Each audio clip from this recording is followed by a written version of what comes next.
Hello, আমি কন্যাশ্রী আচার্য। Contact number 84-205 নিচে দেওয়া হচ্ছে।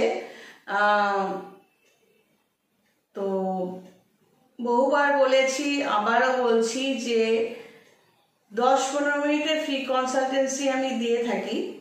তার জন্য কি কি করতে হবে আবারও বলছি। এই ড্রেসটা পরে ফার্স্ট ভিডিও, সেটা হলো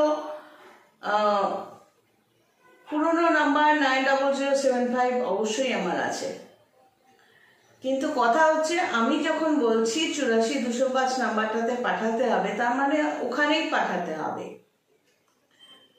তো কি করতে হবে? ফার্স্টে আমার চ্যানেলে পৌঁছতে হবে। কিভাবে?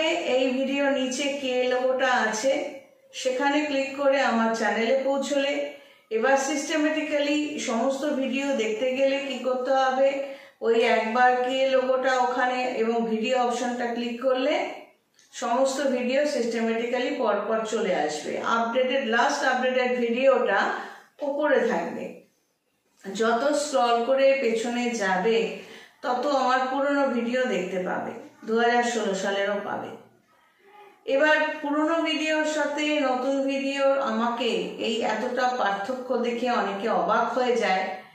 তো সেইটা নিয়ে তো আমি আবারও পরে একটা ভিডিও করছি, সেটাই বলবো। আগেও বহুবার বলেছি যে তন্ত্র সিস্টেমটার মধ্যে যদি ঢুকতে পারো, স্পিরিচুয়ালিজম মানে আধ্যাত্মিকতাবাদের মধ্যে যদি ঢোকা যায়, তাহলে নিজের মধ্যে তো পরিবর্তন আসেই। এছাড়াও এখানে এই গ্রহ নক্ষত্রের ছক যেটা জ্যোতিষী হিসেবে আমি বানাবো, তার মধ্যে যদি এমন হয় যে তোমার অনেক কিছু ভালো কানেকশন নেই, মানে তোমার এটা হবে না, ওটা হবে না, সেটা হবে না, তা সত্ত্বেও ওগুলো চেষ্টা করে করে হওয়ানো যায়, কিছুটা তো যায়। কারণ আমি আমার জায়গাটা যেরকম বলেছি যে আমার পরিবেশ, খুবই বিরুদ্ধ পরিবেশে বড় হয়েছি এবং নিজের লড়াই নিজেকেই করতে হয়েছে। এই পর্যন্ত পৌঁছানোর জন্য, ডক্টরেট পাওয়ার জন্য যথেষ্ট লড়াই করতে হয়েছে পরিবেশের বিরুদ্ধে, প্রতিবেশীর বিরুদ্ধে, অবস্থার বিরুদ্ধে, বাবা মার বিরুদ্ধে, আত্মীয় স্বজনের বিরুদ্ধে এবং আমার ইচ্ছের বিরুদ্ধে। তাদের মন মতো কাজও করতে হয়েছে এবং তারপর তাদের যে নাক শিটকানো সেটাও দেখতে হয়েছে। কিন্তু নেই বলে আমি থেমে থাকিনি। তো আমার কাস্টমারদের আমি সবসময় বলি, যারা পেইড কাস্টমার, যে এটা তুমি অপশানটা চুজ করবে যে আমি জ্যোতিষী হিসেবে তোমাকে বলে দেবো কানেকশানগুলো, এইগুলো ভালো কানেকশান আছে, এই কানেকশানগুলো খারাপ আছে, তোমার এটা হওয়ার নয়, বা এটা তুমি অটোমেটিক্যালি বাই ডেস্টিনি তুমি পাবে, কপাল গুণে তুমি এমনিই পাবে। এবার জ্যোতিষী কিন্তু তোমাকে সলিউশন বার করে দিতে পারবে না।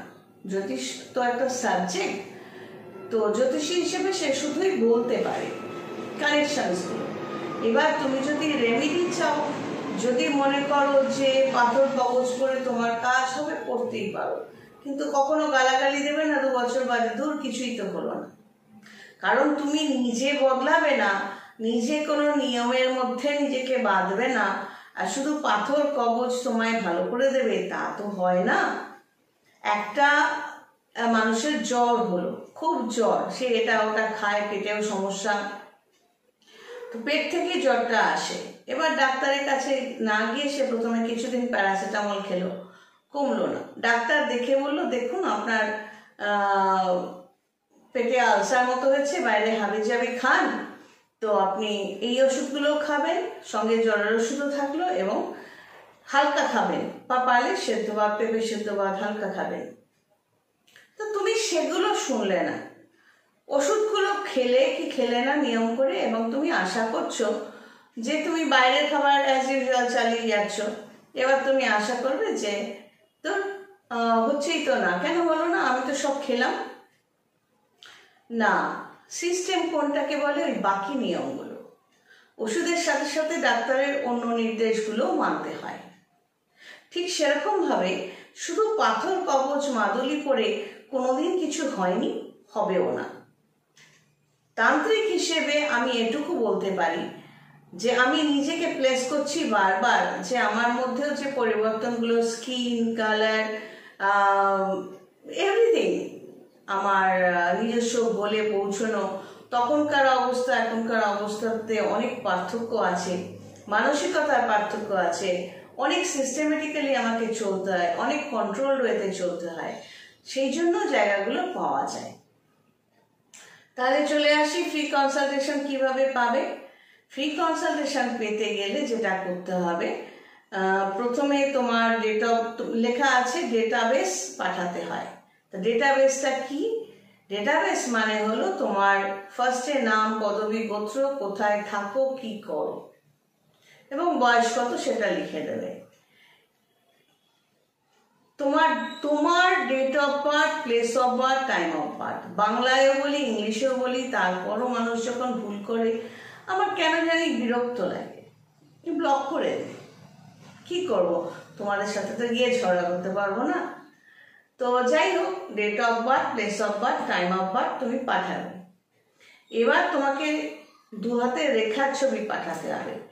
এই হাতের ছবি এইভাবে মোবাইল দিয়ে হাতটাকে ওয়াশ করে নিয়ে এভাবে নেবে, প্লেন ভাবে, এইরকম ছেড়ে দেবে না, এইভাবে প্লেন ভাবে রেখে ছবি তুলবে, এইভাবে খুলে ছবি তুলবে, এরকম ভাবে ছবি তুলবে, এরকম ভাবে ছবি তুলবে, সেম এই হাতে করবে। দুটো হাতের ছবি গেল। এবার ফ্রন্ট ফেস পিকচার, কোনো রকম মেকআপ ছাড়া, টুপি ছাড়া, সানগ্লাস ছাড়া দেবে। আর তুমি যদি নর্মালি চশমা পরার হ্যাবিট থেকে থাকে সেটা সমেতও দেবে, সেটা ছাড়াও দেবে। এবারে দূর থেকে তোমার বডি স্ট্রাকচারটা কিরকম সেটাও দেবে ছবি তুলে। এবারে তোমাকে লিখতে হবে জিস্টে, কোনো প্রেম বা বিয়ে ঘটিত সম্পর্ক হলে কবে কোথায় আলাপ হয়েছিল, কোন প্ল্যাটফর্মে, এবং প্ল্যাটফর্ম বোঝাতে হবে, বিয়ে বাড়ি না ফেসবুক না ইনস্টা না রাস্তায় যেতে যেতে না সিনেমা হলে, এটাকে প্ল্যাটফর্ম বলে। কোন প্ল্যাটফর্মে আলাপ হয়েছিল, কতদিন সম্পর্ক ভালো ছিল, কবে থেকে খারাপ হয়েছে। যদি অন্য কোনো ম্যাটার থেকে থাকে, যে তোমার কিছু একটা হতে চাইছো, হতে পারছো না, তাহলে সে ধরো তুমি নর্তকী, মানে ওই নাচনেওয়ালি বলে তো, ডান্সার, নাচনেওয়ালি, তো নর্তকী হতে চাইছো, তো তুমি সেটা পারছো না, তো তোমাকে লিখতে হবে তুমি নাচ শিখেছো কিনা, আদৌ কোথায় শিখেছো, কত বছর ধরে শিখছো। অর্থাৎ সেই সময়গুলো আমি জ্যোতিষী হিসেবে কাউন্ট করব, ব্যাক ক্যালকুলেশন করে আমাকে দেখতে হবে সেই সময়ের কানেকশন এই সময়ের কানেকশন কতটা ম্যাচ করছে। কেন তুমি পারছো না, এরকম যে কোনো সমস্যা তোমাকে লিখে পাঠাতে হবে। ভয়েস মেসেজ পাঠালে আমি শুনবো না। যারা বারবার ভয়েস মেসেজ পাঠাচ্ছে তারা রাগ করুক বা যাই করুক, আমি ব্লক করে দিচ্ছি, কারণ কথা না শুনলে আমি এরকম ব্যবহারই করব। অযথা আমার হোয়াটসঅ্যাপটা ব্লক মানে ভরিয়ে রেখে তো লাভ নেই। তো যদি তোমার আমাকে সত্যি দরকার থেকে এই ডেটাবেসগুলো পাঠাবে। এবার ধরো তোমার প্রেমিক বা প্রেমিকা, স্বামী বা স্ত্রীকে নিয়ে ম্যাটার, তার ছবিটা পাঠাবে, তার নাম পদবি পাঠাবে, সে কি করে, তার বয়স কত, কোথায় থাকে, বর্তমান কি কন্ডিশন তোমাদের মধ্যে সেটা লিখে পাঠাবে। এইবারে লাস্টে আসি, তোমার উইশটা পাঠাবে, কি চাইছো এক্স্যাক্টলি।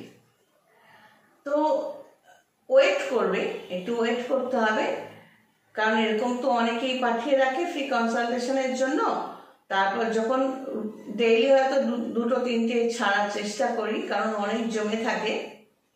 তো যখন আমার সময় হবে আমি তোমারটা ক্যালকুলেশন করে তোমাকে বলে দেবো, কল কথাটা লিখবো, তখন কল করে তোমার অ্যান্সারটা তুমি জেনে নেবে। তো জ্যোতিষী হিসেবে শুধুই বলার কাজ। এবার কেন ফ্রি কনসালটেন্সি? যদি মনে হয় যে না এরপরও কিছু করানোর দরকার আছে, যদি এমন হয় যে করলে কাজটা হবে সেটাও বলে দেবো, আর যদি এমন হয় যে করলেও কাজটা হবে না, তুমি যা চাইছো সেটা পাবে না, তাহলে সেটাও বলে দেবো। এবার একজনকে দেখলাম, দেখতে ধরো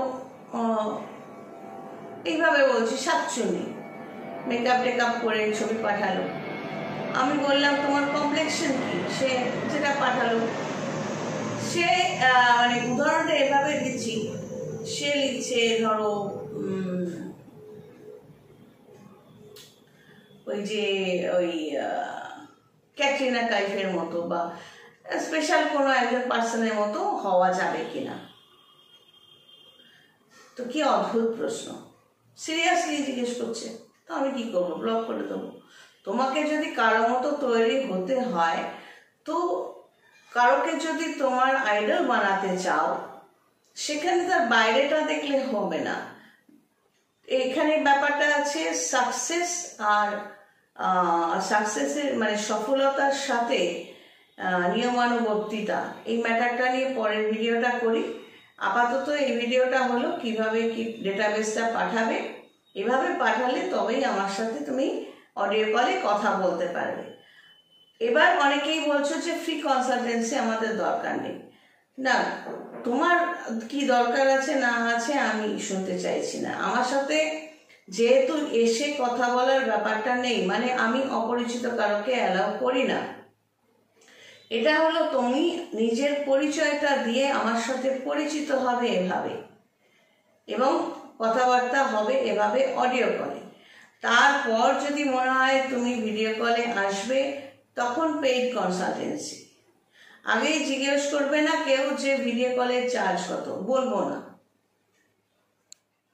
আগে অডিও কলে আসবে যদি প্রয়োজন হয়। অবান্তর প্রশ্নের উত্তর দিতে আমার ভালো লাগে না। তোমার ভালো লাগা না লাগার যেমন গুরুত্ব আছে, আমিও আমার ভালো লাগা না লাগার গুরুত্ব অনেকটাই দিই। এবার ভিডিও পেইড কনসালটেন্সি ভিডিও কলে যদি করতে চাও তাহলে করবে, এবং তারপরে যদি মনে হয় কাজ করাবে সেখানে এগ্রিমেন্টের ব্যাপার থাকবে। মানে আমি যে টাকাটা ডিমান্ড করব তোমার কাজটা করার জন্য, তার কতটা তুমি দেবে, কতটা পাওয়ার পর টাকা পাঠাবে, এগুলো একটা এগ্রিমেন্ট আমি করিয়ে নেব তোমার সাথে। কাজ পাওয়া হলে যতটা পাওয়ার পর টাকাটা পাঠাবে, এগ্রিমেন্ট অনুযায়ী তোমাকে প্রসিড করতে হবে।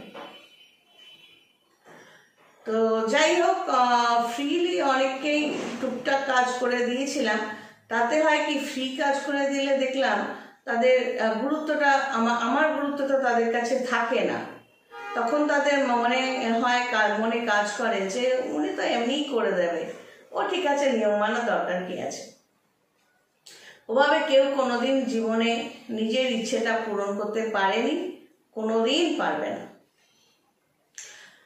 হস্তরেখাবিদ বা পামিস্ট বা স্পিরিচুয়াল গাইড বা ফেস রিডার বা গ্রাফোলজিস্ট, এই জায়গাটা আমি নিজের জন্য অ্যাপ্লাই করি। কেন? কারণ হচ্ছে বাস্তুর জায়গাটা দেখি। কেন? কারণ তুমি যদি পেইড কাস্টমার হও, তখন যদি দেখি যে তোমার বাস্তু সমস্যা হচ্ছে, আমি অবশ্যই তোমায় নক করব। বাস্তুর জায়গাটা তোমার কিরকম আছে। নিজে পামিস্ট বলেই কিন্তু তোমার হাতের রেখাগুলো চাইছি। কেন? কনফিডেন্ট হওয়ার জন্য। তুমি যে ডেটাবেসটা পাঠাচ্ছ সেখানে আমি আরো ছক বানানোর পরও কনফিডেন্ট হয়ে যাবো তোমার হাতের রেখা দেখে। ফেস রিডার বলেই তোমার মুখের ছবি এবং দূর থেকে তোমার বডির ছবি, অবশ্যই জামা কাপড় পরে। ন্যাংটো ছবি পাঠালে একটাই রাস্তা থাকবে, ব্লক করে দেবো। তাতে আমার লজ্জা পাওয়ার কিছু নেই। যে ন্যাংটো হয় তার যদি লজ্জা না থাকে, তো আমার লজ্জার কিসের জন্য থাকবে। তো যাই হোক, তো এই নিজে এই জায়গাটা আমি এই জন্য এই ডেটাবেসগুলো চাই। এবার কেউ যদি বলে আপনি পামিস, আমি হাতের রেখাটা পাঠাচ্ছি, আপনি একটু দেখে বলে দেবেন, বলবো না। আমাকে ডেটাবেসটা পুরোটাই পাঠাতে হবে। যদি ভালো লাগে অবশ্যই লাইক সাবস্ক্রাইব করো, অন্যান্য ভিডিও দেখো। তোমাদের কাছে কৃতজ্ঞ থাকবো। আর যদি ভালো না লাগে মুখ ফিরিয়ে চলে যাও। সবাই ভালো থেকো। God bless and take care.